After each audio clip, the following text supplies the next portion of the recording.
Hello दोस्तों, मैं पंकज जसवाल आप लोगों के बीच एक बार फिर नई वीडियो के साथ जेनेटिक्स पार्ट 2। उम्मीद करता हूँ आपने जेनेटिक्स पार्ट 1 बहुत अच्छे से देखा होगा और आपको पसंद आया होगा। तो मैं शुरू करता हूँ जेनेटिक्स पार्ट 2 जहाँ से मैंने छोड़ा था। Dihybrid cross, monohybrid cross and dihybrid cross हम पढ़ा चुके थे। तो अब हम शुरू कर रहे हैं नया टॉपिक, उसी के आगे टेस्ट क्रॉस। मैं लिख देता हूं जेनेटिक्स और इसमें मैं आपको पढ़ा रहा हूं टेस्ट क्रॉस। टेस्ट क्रॉस में दोस्तों आपको केवल इतना याद रखना है कि टेस्ट क्रॉस कराया गया था मेंडल द्वारा, और मेंडल द्वारा टेस्ट क्रॉस पूरा वैसे ही हुआ था जैसे monohybrid dihybrid cross हो। तो इसमें आपको सिर्फ इतना याद रखना है कि टेस्ट क्रॉस का मोनो हाइब्रिड टेस्ट क्रॉस क्या होता है और dihybrid test cross ratio क्या होता है। तो टेस्ट क्रॉस का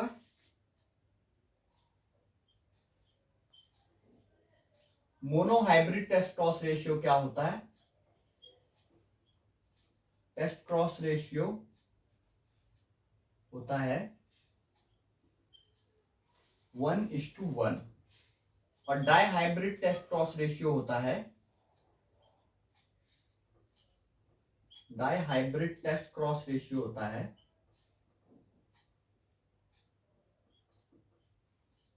1:1:1:1। ये आपको याद रखना है। Monohybrid test cross ratio 1:1, dihybrid test cross ratio 1:1:1:1। अब हम आते हैं दूसरे टॉपिक पे। मैं इसको मिटा देता हूं क्योंकि दूसरा टॉपिक थोड़ा सा बड़ा है, तो मैं इसको शुरू से ही यहां से करूंगा। तो ये टेस्ट क्रॉस में आपको सिर्फ ये चीज याद रखनी है। अब हमारा टॉपिक है इनकम्प्लीट डोमिनेंस। इनकम्प्लीट डोमिनेंस, ये मैंने आपको टर्मिनोलॉजी में इन सब की डेफिनेशन बता दी थी, इसीलिए बताई थी ताकि आपको यहाँ पे आसान हो जाए समझाना। इनकम्प्लीट डोमिनेंस का मैंने क्या मतलब बताया था, जिसमें एलील कंप्लीटली डोमिनेट नहीं करता एक दूसरे पे। तो इसमें हमें याद क्या रखना है, ये एक द इसमें हम क्या करते हैं, the inheritance of flower colour of dog flower, Snapdragon flower, या फिर इसको साइंटिफिकली बोलते हैं एंटीरेनम मेजस। मैं लिख देता हूं, इसमें इनहेरिटेंस दिखाई जाती है, इनहेरिटेंस दिखाई जाती है, इसमें इनहेरिटेंस दिखाई जाती है डॉग फ्लावर। डायरेक्ट क्वेश्चन ये बनता है कि इसमें इनहेरिटेंस किसकी दिखाई जाती है, डॉग फ्लावर,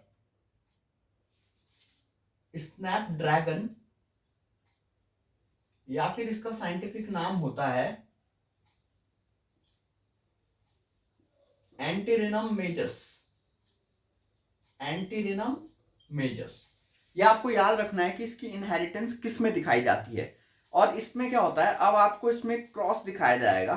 तो क्रॉस में आपको क्या करना है, रेड फ्लावर और व्हाइट फ्लावर का क्रॉस से मैं आपको समझाने की कोशिश करता हूं। ये है, हमने लिया रेड फ्लावर,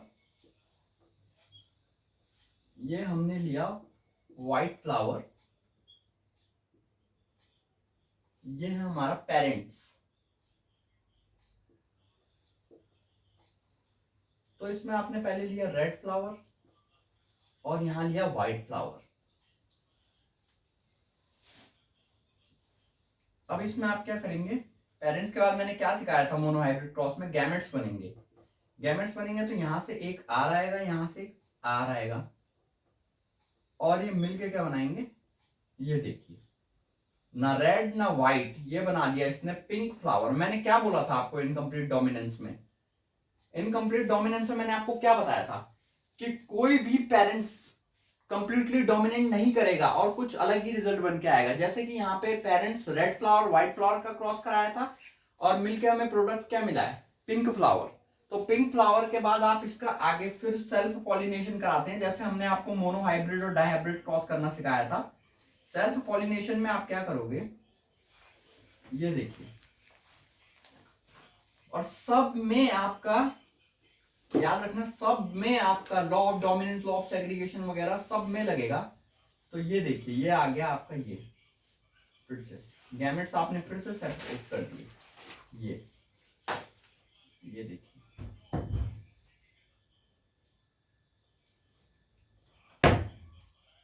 ये हो गया इसका कंप्लीट। अब इसमें आपको क्या मिला, देखिए इसमें आपको क्या मिला, एक तो रेड फ्लावर मिल गया,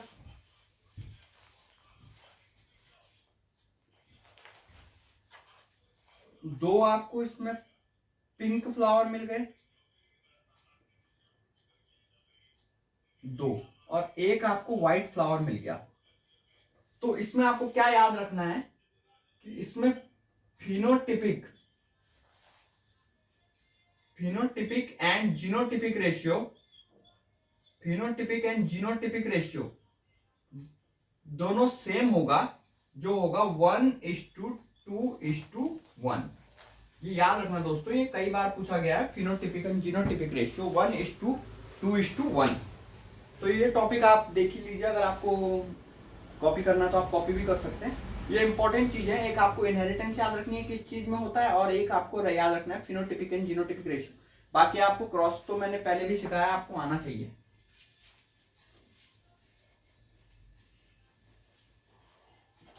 अब हम बढ़ रहे हैं आगे नए टॉपिक की तरफ, अपने नए टॉपिक की तरफ।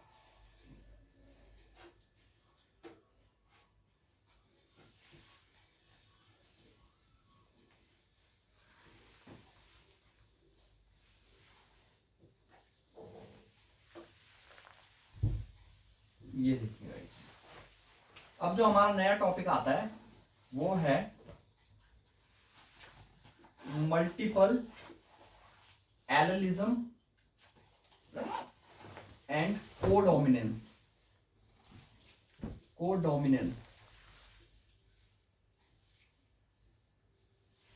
अब मैंने आपको दो टर्म इंट्रोड्यूस कराई थी टर्मिनोलॉजी में अलग से। मल्टीपल एलेलिज्म क्या होता है, when gene present more than 2 allylic form.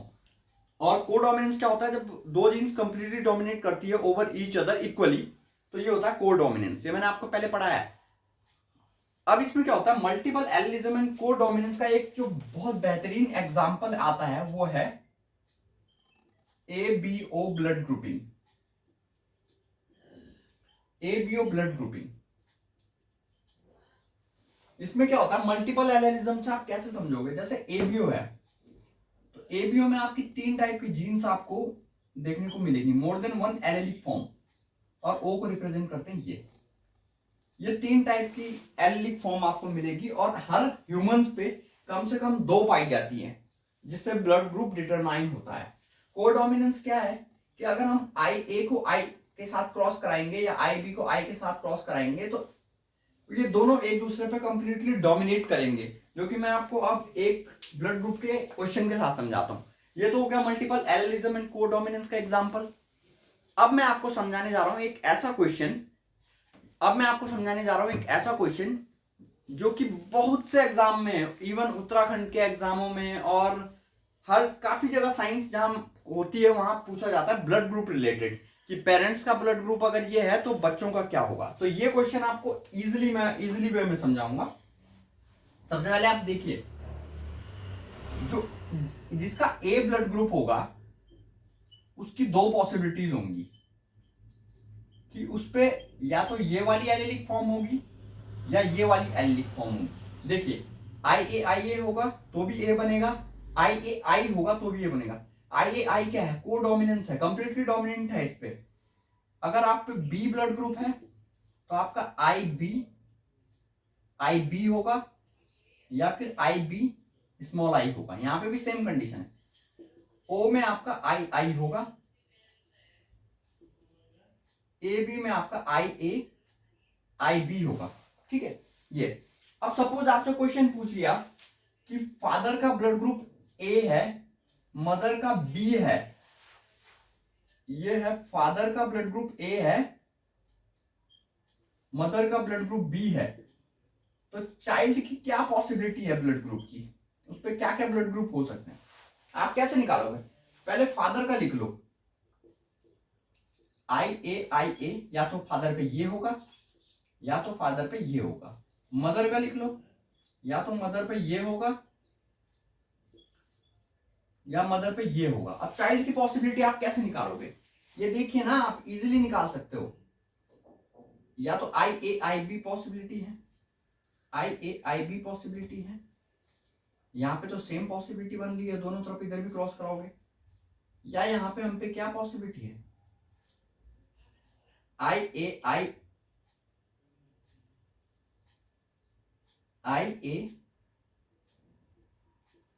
I possibility है, ठीक है। यहाँ पे एक और पॉसिबिलिटी ये है, आई पॉसिबिलिटी है, यहाँ पे दोनों ये पॉसिबिलिटी ये यहाँ से हो जाएगी। तो देखिए आई बी मतलब चाइल्ड में ए बी भी हो सकता है, आई मतलब चाइल्ड में ए ब्लड ग्रुप भी हो सकता है, आई मतलब चाइल्ड में बी ग्रुप भी हो सकता है, आई मतलब चाइल्ड में चारों ब्लड ग्रुप की पॉसिबिलिटी है, अगर फादर का ए ब्लड ग्रुप है और मदर का बी ब्लड ग्रुप है। ऐसे आप कोई सा भी क्वेश्चन इसमें सॉल्व कर सकते हैं। तो आप अगर नोट करना चाहें तो नोट कर सकते हैं। वैसे मैंने आपको ये इजीली समझा दिया है कि आप इसको इजीली समझ सकते हैं और इजीली कर सकते हैं। अगर इसको आप दो दो तीन तीन बार अलग अलग तरीके से करके देखिए, फादर मदर की पॉसिबिलिटी बदल के, तो आप कर पाएंगे। अब हम इस टॉपिक को भी हटा दें, अब हम बढ़ेंगे आगे नए टॉपिक के साथ।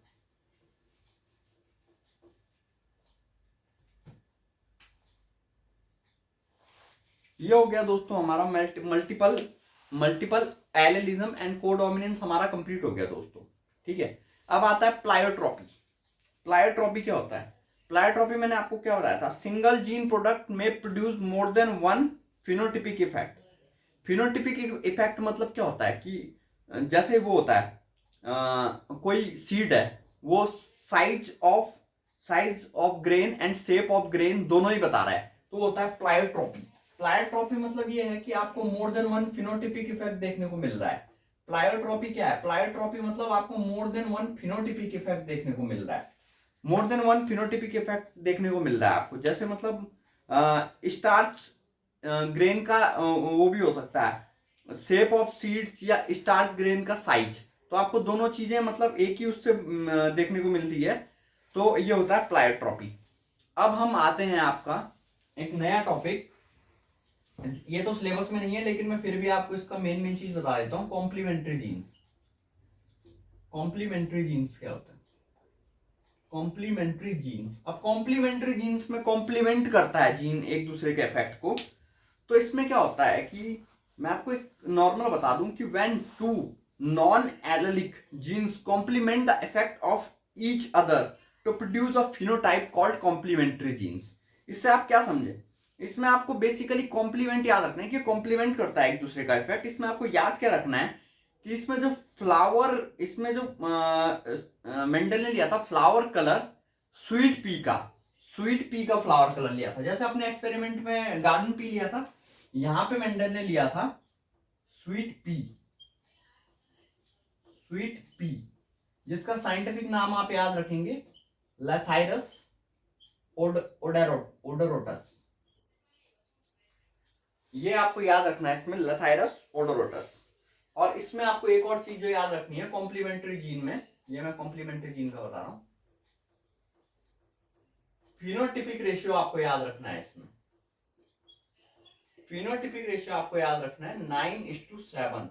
और एक किस फ्लावर का क्रॉस कराया? पर्पल और व्हाइट फ्लावर का, पर्पल और व्हाइट फ्लावर का क्रॉस है। तो ये आपको 9:7 याद रखना है, पर्पल व्हाइट फ्लावर का क्रॉस है। और इसका जीनोटिपिक रेशियो बहुत बड़ा है, ये एग्जाम में नहीं पूछा जाएगा, ये मैं कह सकता हूं, क्योंकि बहुत बड़ा जीनोटिपिक वो है। इससे फिनोटिपिक बहुत बार पूछता है, पर्पल व्हाइट 9:7 और स्वीट पी लैथाइरस ओडोरोटस में ये किया गया है।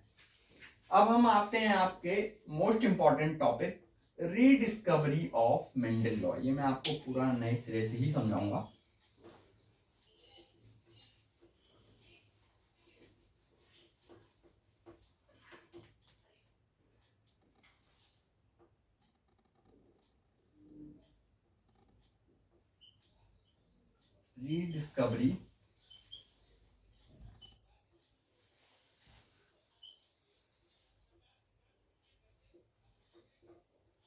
Rediscovery of Mendel law. अब रीडिस्कवरी की जरूरत क्यों पड़ी मैं आपको बताता हूं, इसके पीछे एक कहानी है। जब मेंडल ने अपना काम किया था, तो उनका काम जिस टाइम उन्होंने काम किया उस टाइम इतना पब्लिश नहीं हो पाया। क्यों नहीं हो पाया? पहला कारण तो ये था कि उस समय ट्रांसपोर्ट कम्युनिकेशन की इतनी सुविधा नहीं थी कि उनका काम इतना वाइडली लेवल पे स्प्रेड, जैसे आज की डेट में तो बहुत हो गया ना कि व्हाट्सएप, ये सारी सोशल साइट्स वगैरह है, 1 सेकंड में आपका काम इधर से उधर चले जाता है। उस टाइम कोई ऐसी सुविधा नहीं थी, तो एक कारण ये था। दूसरा कारण ये था कि उनके काम में, मैंने आपको पहले भी बताया था, स्टैटिस्टिकली और मैथमेटिकल अप्रोच बहुत ज्यादा उन्होंने यूज की थी, रेशियोज वगैरह का। तो बायोलॉजिकल साइंटिस्ट जो थे वो उस चीज को समझ नहीं पाए कि ये क्या चीज है, तो इस वजह से उन्होंने उस काम को हरी झंडी नहीं दी, जिस वजह से उस काम को उस टाइम वो इतना पब्लिश नहीं हो पाया। लेकिन इन 1900 में 1900 में इन 1900 de Vries de Vries Correns and teacher mark ने इनका काम पब्लिश किया। De Vries, Correns and teacher mark ने इनका काम पब्लिश किया। दोबारा से इसको उन्होंने जब अपने एक्सपेरिमेंट किए तो उन्होंने देखा कि ये तो सारी चीजें वही है जो मेंडल साहब अपने काम में कुछ टाइम पहले कह रहे थे।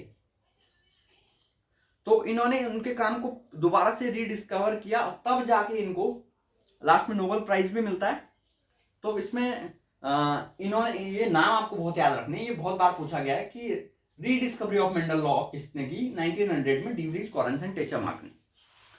अब हम आपको बताते हैं, इसमें एक और आता है क्रोमोसोमल थ्योरी ऑफ इनहेरिटेंस। इसमें भी आपको मेन मेन चीजें याद रखनी है। Chromosomal theory of inheritance, chromosomal theory of inheritance, chromosomal theory of inheritance. अब ये थ्योरी दी किसने, पहला क्वेश्चन तो यही बनता है ना, ये थ्योरी दी किसने। Chromosomal theory of inheritance, chromosomal theory दी किसने, तो ये दी थी आपकी Walton Sutton and Theodor Boveri ने 1902 में। सटन एंड बोबरी ने दी क्रोमोसोमल थ्योरी 1902 में। 1902 में इन्होंने अपनी थ्योरी में क्या बताया, इन्होंने अपनी थ्योरी में बताया कि काम करते टाइम मेंडल ने जिस चीज को फैक्टर कहा था वो और कुछ नहीं बल्कि जीन्स थे। जीन्स, एक चीज इन्होंने ये बताई। दूसरी चीज इन्होंने बताई कि जीन्स और क्रोमोसोम में बहुत सारी सिमिलैरिटीज हैं। क्या सिमिलैरिटीज हैं, क्रोमोसोम और जीन्स दोनों पेयर में पाए जाते हैं, कैरेक्टर को ट्रांसमिशन करने में काम करते हैं और स्टेबली पास करते हैं एक जनरेशन से नेक्स्ट जनरेशन में। तो ये थी आपकी क्रोमोसोमल थ्योरी ऑफ इनहेरिटेंस। उम्मीद करता हूं आपको इंपॉर्टेंट चीज इसमें समझ आ गई होगी। अब आता है most important topic, sex determination. Sex determination आप सिलेबस में देखेंगे तो मोटा मोटा लिखा हुआ है, तो यानी कि ये इंपॉर्टेंट हो जाता है क्योंकि उन्होंने मेंशन किया है इस चीज को। तो ये मैं आपको अच्छे तरीके से समझाऊंगा।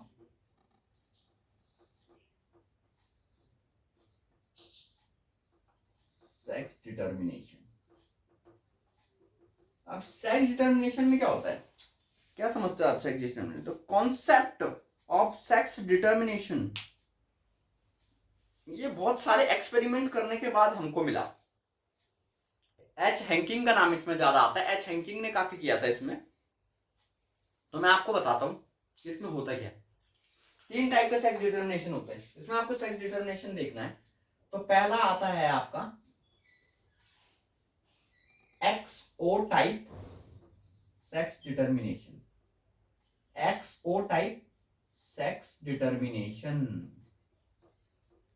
अब पहला क्वेश्चन ये बनता है कि एक्सओ टाइप सेक्स डिटर्मिनेशन देखने को किस में मिलता है, तो ये आपको देखने को मिलेगा इंसेक्ट्स में। इंसेक्ट्स में आपको देखने को मिलेगा एक्सो टाइप सेक्स डिटर्मिनेशन। अब इसमें क्या होता है, जो मेल होता है उस पे एक्स क्रोमोसोम होगा और ओ क्रोमोसोम होगा। ओ का मतलब होता है कि एक्स क्रोमोसोम का ना होना, या फिर आप सीधे इसको ऐसे याद रख सकते हो कि एक एक्स क्रोमोसोम एक ओ क्रोमोसोम। जो फीमेल होगी वो होगी एक्स एक्स क्रोमोसोम, जैसे कि ह्यूमंस में होती है।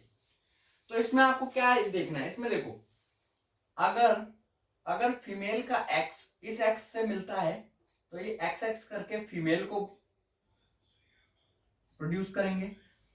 अगर इसका एक्स ओ से मिलता है तो यहां पे मेल बनेगा। तो ये हो गया आपका एक्सो टाइप का सेक्स डिटर्मिनेशन। दूसरा आता है आपका XY टाइप का सेक्स डिटर्मिनेशन। अब XY टाइप का सेक्स डिटर्मिनेशन आपको कहां देखने को मिलता है? ह्यूमंस में और एक इंसेक्ट है ड्रोसोफिला मेलंगोस्टर। ड्रोसोफिला मेलंगोस्टर, ये तो इजी है, ये आपको पता ही होगा। ह्यूमंस में क्या होता है कि XY जो होता है वो मेल होता है, XX जो होता है वो फीमेल होता है। तो अगर XX मिलके बनाएंगे फीमेल, XY मिलेगा तो बनेगा मेल। ठीक है, ये हो गया आपके दो टाइप के, आप नोट कर सकते हो अगर आपको करना है, ह्यूमंस एंड ड्रोसोफिला मेलंगोस्टर। ठीक है, इसमें आता है एक तीसरा, ये भी काफी इंपॉर्टेंट है। इंपॉर्टेंट क्यों है मैं बताता हूं। इंपॉर्टेंट होने के पीछे कुछ कारण होता है हर चीज का। अब ये देखिए, इसमें है ZW टाइप का सेक्स डिटर्मिनेशन दूसरा, ये देखने को मिलता है बर्ड्स में। अब इंपॉर्टेंट क्यों है, इसमें कहानी उल्टी है। इसमें जो हेटेरोजाइगोट कंडीशन है ZW, ये आपको देखने को मिलेगी फीमेल में, और होमोजाइगोटिक कंडीशन ZZ जो है ये देखने को मिलेगी मेल में। तो इसमें अगर ZW क्रॉस करके बनता है तो फीमेल होती है, ZZ होता है तो मेल बनता है। तो ये है ZW। आपको ये भी याद रखना है कि ZW टाइप आपको बर्ड्स में देखने को मिलता है। ठीक है,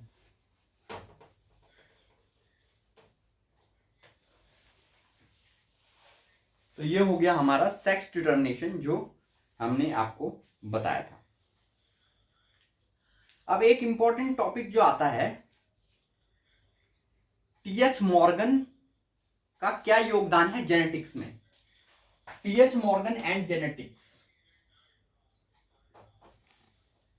TH Morgan and genetics, TH Morgan and genetics, TH Morgan and genetics. Sorry guys, थोड़ा सा डिस्टर्ब कर रहा है। TH मॉर्गन एंड जेनेटिक्स, तो इसमें क्या है TH मॉर्गन एंड जेनेटिक्स में कि TH मॉर्गन जो थे, थॉमस मॉर्गन, उन्होंने अपना एक्सपेरिमेंट किया था किस पे, ड्रोसोफिला मेलंगोस्टर पे। ड्रोसोफिला मेलंगोस्टर पे इन्होंने अपना एक्सपेरिमेंट किया था। अब एक क्वेश्चन अराइज होता है कि इन्होंने ड्रोसोफिला मेलंगोस्टर ही क्यों ली। तो इसके कुछ कारण थे, मैं आपको वर्बली बता रहा हूं, आप नोट कर सकते हो। पहला कारण ये था कि they could be grown in simple synthetic medium in laboratory, इसे लेबोरेटरी में भी ग्रो किया जा सकता था इन्हें। दूसरा था क्या था कि the flies complete their life cycle about 2 weeks में, 2 वीक्स में अपनी लाइफ साइकिल कंप्लीट करते हैं, तो इसमें सारी चीजें आप जल्दी जल्दी देख सकते हो। तीसरा कारण था they could produce a large number of flies in a progeny of single mating, single mating में लार्ज प्रोजेनी होती है, फिर वो भी एक्सपेरिमेंट करने को आपको इजी पड़ता। दूसरा क्या था, मेल एंड फीमेल इजिली डिस्टिंक्टेबल थी, मेल और फीमेल को आप इजिली छांट सकते थे, जिससे आपको काम करने में आसानी होती। ठीक है, लिंकेज एंड रिकॉम्बिनेशन हमारे सिलेबस में दिया तो है नहीं, लेकिन ये याद रखना है कि ये भी आपका मॉर्गन ने ही दिया था। इसमें मैं आपको कुछ एक फॉर्मूला बता देता हूं जो आपके काम आएगा। Linkage and recombination, linkage and recombination में मैं आपको एक फॉर्मूला बता देता हूं जो एक बार एक क्वेश्चन में पूछ लिया था। वो है number of linkage group, number of linkage group is equals to number of haploid chromosome, number of linkage group is equals to number of haploid chromosome, यानी कि n। Number of linkage group का एक formula होता है, number of linkage का एक formula होता है number of haploid chromosome is equals to 1। Number of linkage group is equals to number of haploid chromosome. ठीक है, तो मैं आपको इसमें कुछ इंपॉर्टेंट उनका ये लिखा देता हूं क्रोमोसोम नंबर। जैसे इसमें आता है garden pea, garden pea Pisum sativum, Pisum sativum, इसका होता है 14, यानी कि 7 pairs. Number of haploid chromosomes में 7 होते हैं। 2n इज इक्वल टू 14 होता है, तो नंबर ऑफ हैप्लॉइड क्रोमोसोम 7 है, तो लिंकेज ग्रुप भी इसमें 7 होगा, लिंकेज ग्रुप। ठीक है। दूसरा आता है आपका मेज, जिया, जिया मेज बोलते हैं इसे, मेज, मेज, जिया मेज बोलते हैं इसे। इसमें होता है 2n is equal to 20, n is equal to 10 और लिंकेज ग्रुप भी इसमें आएंगे 10। ठीक है। फिर आता है आपका ड्रोसोफिला। ड्रोसोफिला में होते हैं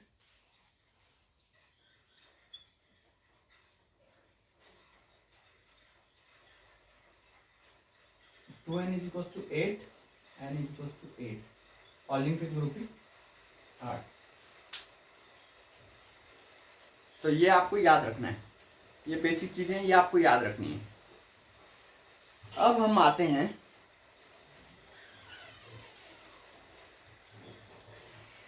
अब हम आपको पढ़ाएंगे, क्या पढ़ाएंगे हम आपको,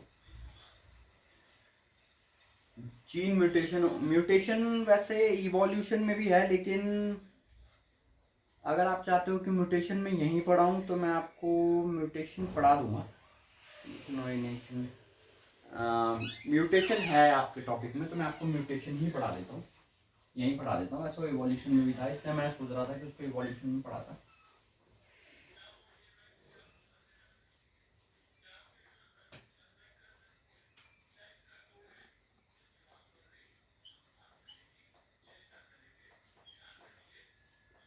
म्यूटेशन, अब आ गया आपका mutation.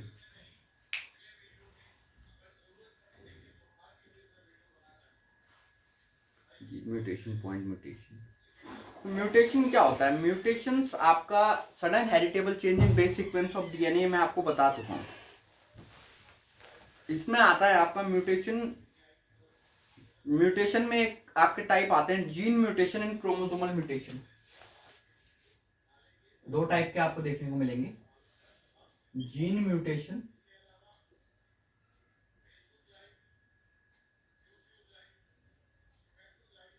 Chromosomal mutation, chromosomal mutation.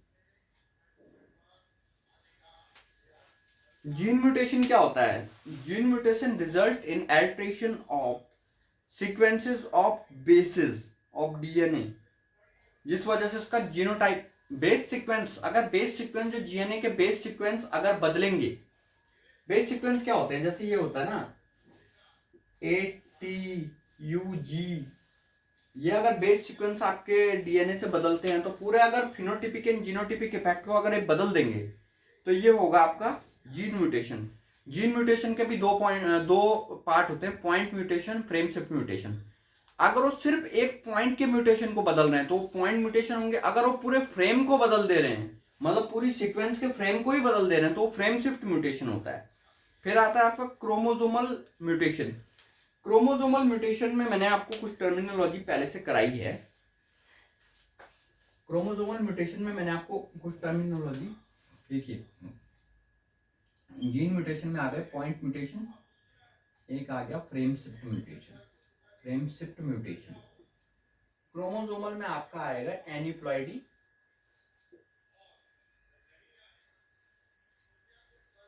Polyploidy, polyploidy. अब ये हो गया पॉली, एनिप्लॉइडी, पॉलीप्लॉइडी।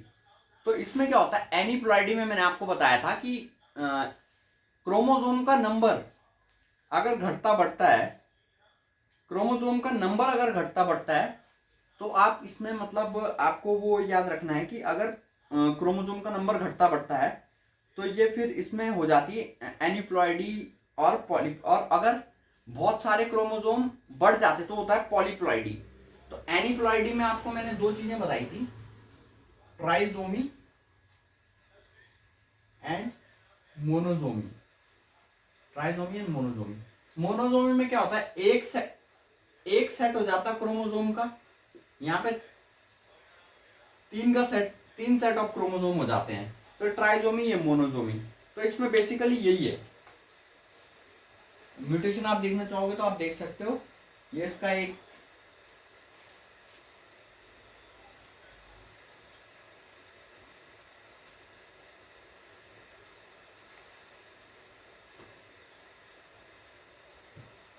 अब आता है आपका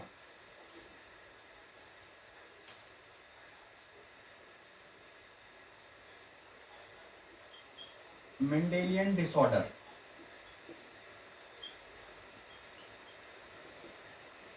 मेंडेलियन डिसऑर्डर आता है आपका। मेंडेलियन डिसऑर्डर क्या होता है?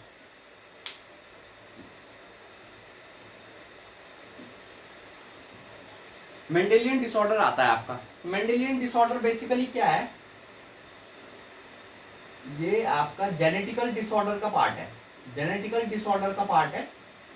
जेनेटिकल डिसऑर्डर का पार्ट है मेंडेलियन। एक हो गया मेंडेलियन डिसऑर्डर, एक हो गया क्रोमोसोमल डिसऑर्डर। Chromosomal disorder. तो पहले हम पढ़ रहे हैं मेंडेलियन डिसऑर्डर। मेंडेलियन डिसऑर्डर क्या होगा? एक तो ये सारे मेंडल के लॉ को फॉलो करेगा, और मेंडेलियन डिसऑर्डर दो टाइप का होता है, ऑटोसोमल, सेक्स लिंक्ड। तो आपको बेसिकली एग्जांपल्स याद रखने हैं। मेंडेलियन डिसऑर्डर दो टाइप के होंगे, ऑटोसोमल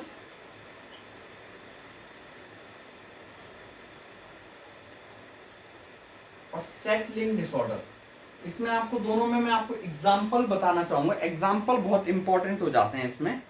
तो ऑटोसोमल में आता है आपका cystic fibrosis, sickle cell, phenylketonuria. Cystic fibrosis, sickle cell, फिनाइलकेटोनुरिया।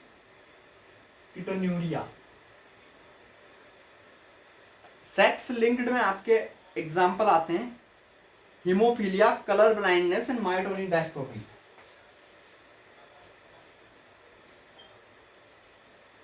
Haemophilia,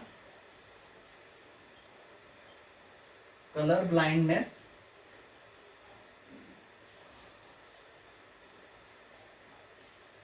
myotonic डायस्ट्रोफी।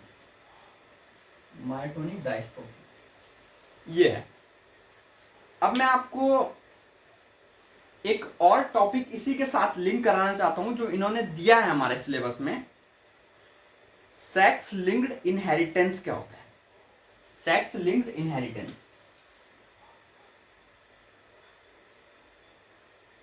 यह आता है आपका सेक्स लिंक्ड इनहेरिटेंस।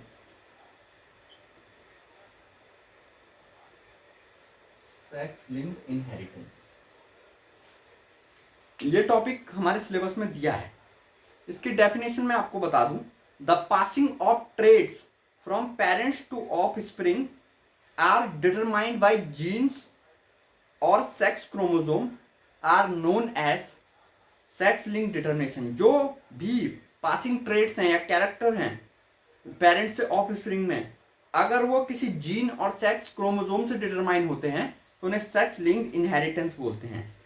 इसमें बेसिकली आपको एक्स लिंक्ड इनहेरिटेंस के एग्जाम्पल बहुत याद रखने पड़ेंगे। X linked inheritance, x linked inheritance के एग्जाम्पल हैं। एक्स लिंक्ड इनहेरिटेंस के एग्जाम्पल हैं कलर ब्लाइंड। ये मैंने आपको एक्स लिंक्ड, ये देखो सेक्स लिंक जो होगा ना, ये सारे आपके एक्स लिंक्ड भी होंगे। सेक्स लिंक जो होंगे ये एक्स लिंक भी होंगे, क्योंकि ये सेक्स लिंक्ड इनहेरिटेंस ही तो पढ़ रहे हैं हम। तो ये एक्स लिंक्ड है, यही इसके एग्जाम्पल है। ऑटोजोमल ये सारे होंगे। ऑटोजोमल मतलब ऑटोजोम, मैंने आपको दो चीजें बताई थी, ऑटोजोम होता है, सेक्स क्रोमोजोम होता है। तो जो ऑटोजोम से डिटरमाइंड होंगे उसके एग्जाम्पल ये हैं, जो सेक्स क्रोमोजोम से डिटरमाइंड होंगे उसके एग्जाम्पल ये हैं। ठीक है, तो ये हो गया आपका मेंडेलियन डिसऑर्डर। अब आपका आता है लास्ट टॉपिक इसमें, क्रोमोजोमल डिसऑर्डर। क्रोमोजोमल डिसऑर्डर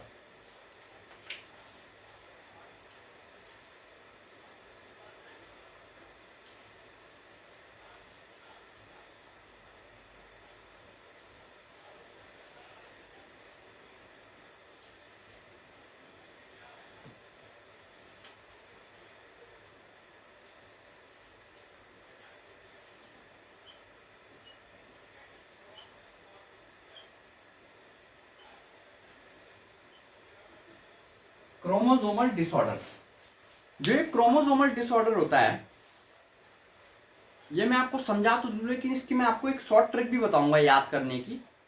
क्योंकि क्रोमोसोमल डिसऑर्डर बच्चे याद तो कर लेते हैं लेकिन भूल जाते हैं। क्रोमोसोमल डिसऑर्डर होता क्या है? These are cause due to absence or excess abnormal number of chromosome are called chromosomal disorders. इसमें पहला आता है down syndrome. Down syndrome,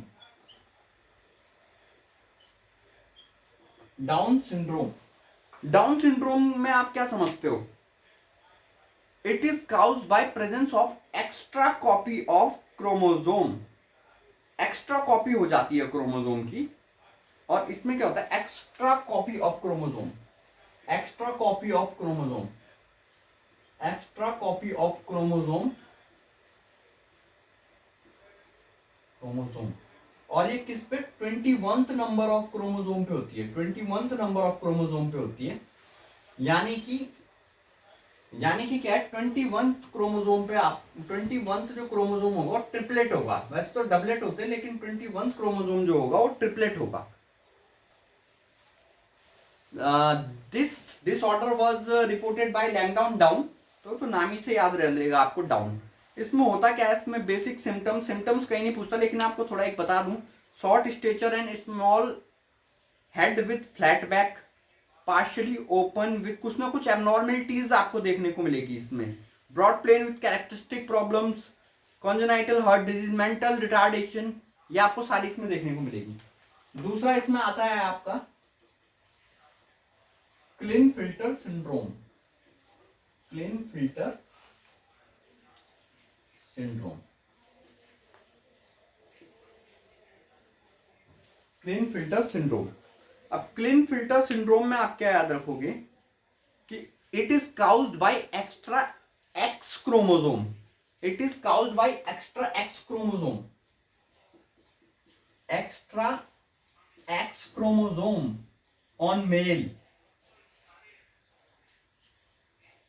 extra X chromosome on male. यानी कि यहां पे कंडीशन ऐसी हो गई है, एक्स वाई के साथ एक्स आ गया है, या फिर इसको एक्स एक्स वाई लिख दोगे, और ये हो गए आपके टोटल 47 क्रोमोसोम, टोटल 47 क्रोमोसोम। अब इसमें एक्स्ट्रा एक्स क्रोमोसोम आ गया मेल पे, तो जो मेल होगा उस पे एक फीमेल कैरेक्टर भी आ गया, तो इसमें आपको फीमेल कैरेक्टर मेल में दिखेंगे। जैसे tall stature in feminized physique दिखेगा, ब्रेस्ट डेवलपमेंट दिखेगा, female type of pubic hair दिख सकते हैं, पुअर बियर्ड ग्रोथ दिख सकती है।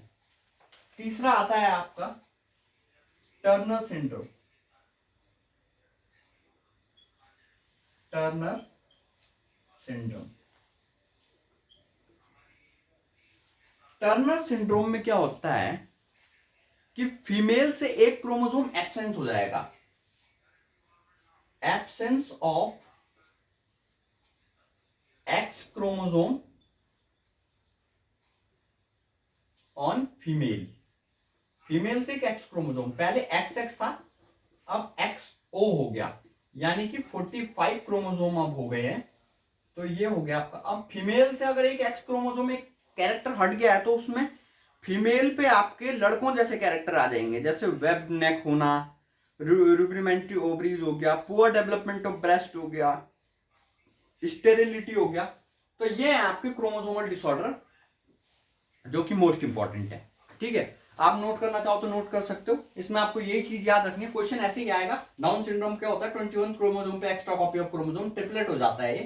क्लिनफिल्टर सिंड्रोम क्या होता है? Extra X chromosome on male, यानी कि एक्स वाई जो था उस पर एक एक्स एक्स वाई आ गया, 47 क्रोमोसोम हो गए। Turner syndrome, absence of x chromosome on female, x x एक क्रोमोसोम निकल गया, एक्स ऑफ 45 क्रोमोसोम। तो ये आपको याद रखना है। अब हमारा लगभग पूरा जो उसमें लिखा हुआ है वो तो पूरा खत्म हो ही गया है। एक टॉपिक बचता है, वो है उसमें एक्स्ट्रा जो उन्होंने दिया है वो है स्टेम सेल। ये इन्होंने बेसिकली यहां से नहीं है, इन्होंने पता नहीं कहां से दिया है टॉपिक, मतलब जेनेटिक्स से नहीं है। तो स्टेम सेल क्या होता है?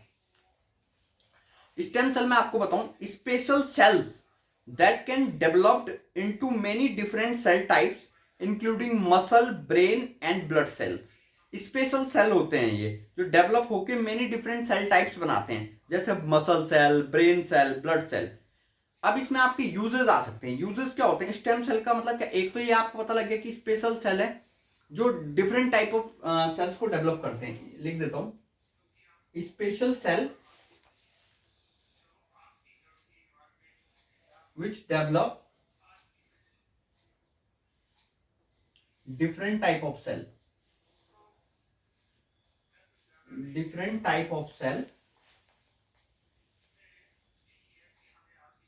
like muscle, brain and blood cell. अब इसके आपको क्या यूजेस से क्वेश्चन पूछ सकता है कि कौन सा स्टेम सेल का यूज नहीं है। तो इसका यूजेस क्या है? ट्रीट ब्लड डिसऑर्डर को ट्रीट करता है। ब्लड कैंसर हो गया, ट्रीट करता है ब्लड डिसऑर्डर, ट्रीट करता है ब्लड डिसऑर्डर। मतलब ये स्टेम सेल पॉजिटिव ही होते हैं एक हिसाब से। ब्लड डिसऑर्डर जैसे कि ब्लड कैंसर एक ट्रीट करता है मोस्ट इंपॉर्टेंट एल्जाइमर डिजीज।